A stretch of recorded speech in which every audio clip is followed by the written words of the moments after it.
In this segment, we will talk about the recruitment process and the burdens it places on foreign workers. But first, I show this slide in order to recapitulate a few key points from part 1. That employers are largely free to hire whomever they want and certainly free to fire their workers at any time. Employers are also responsible for repatriation, which in turn means that when a worker has lost his job, he must, in the general case, go home. He has no right to stay on in Singapore to look for another job. In fact, he can't resign from one job and take on another one. There is no generalized right to job mobility.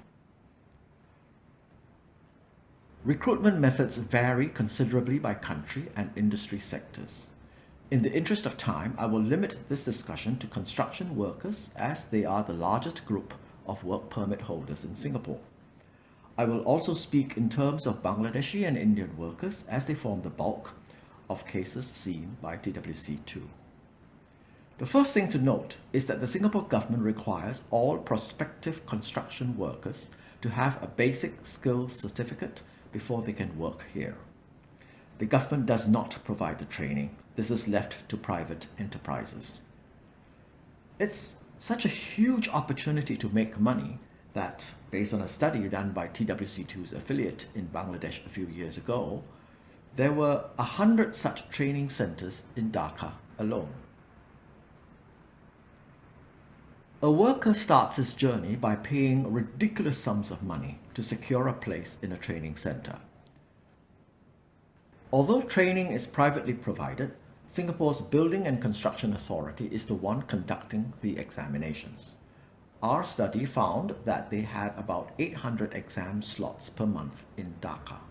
However, our study also found that the 100 training centers had approximately 5,000 trainees.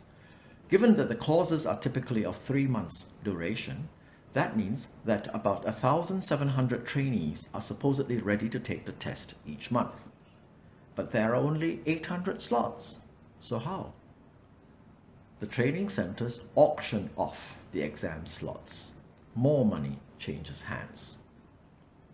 Okay, now the prospective worker has a basic skills certificate. What happens next?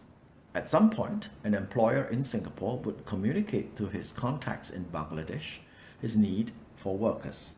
The best contacts would be the training center owners, since they have the database of interested workers. So typically, these training center bosses are also job agents. If a newly qualified worker wants the job, and because there are so many of them eager for a job, he pays again. The question is, how much of these payments are shared with the employer? Many workers have reason to believe that large sums of money flow back to their employers. Some workers have received clear statements that such and such an amount has been passed to their bosses.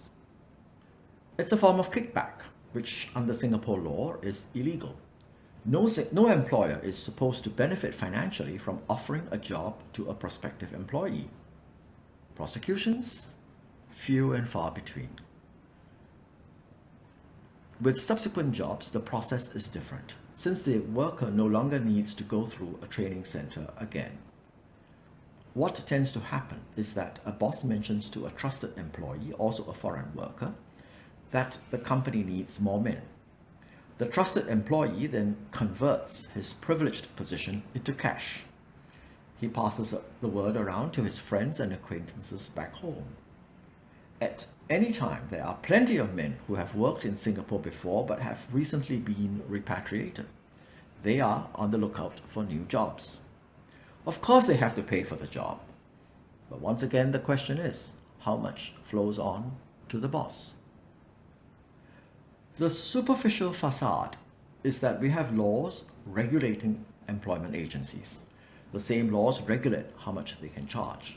The reality, however, is that hardly any employer in the construction business uses licensed agents for the substantive part of the recruitment process. He may use them for the nominal part, that is, for filling in the forms, but he also uses agents in the source countries where the bulk of the money changes hands.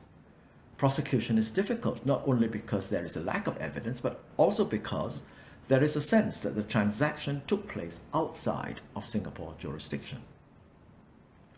What about the trusted worker then, who was acting as a sort of unlicensed agent in Singapore?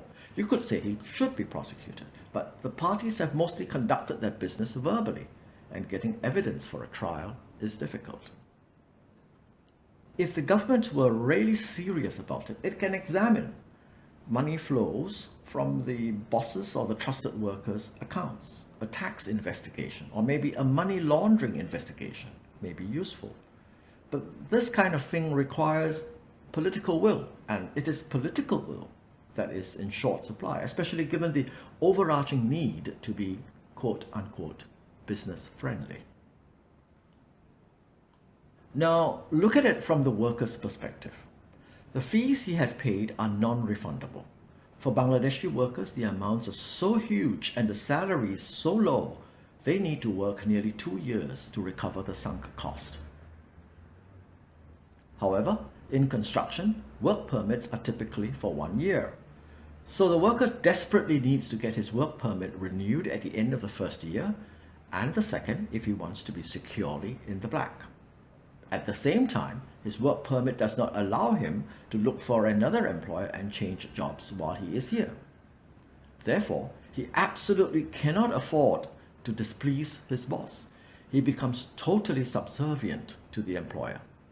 And the boss knows this. He knows he is king.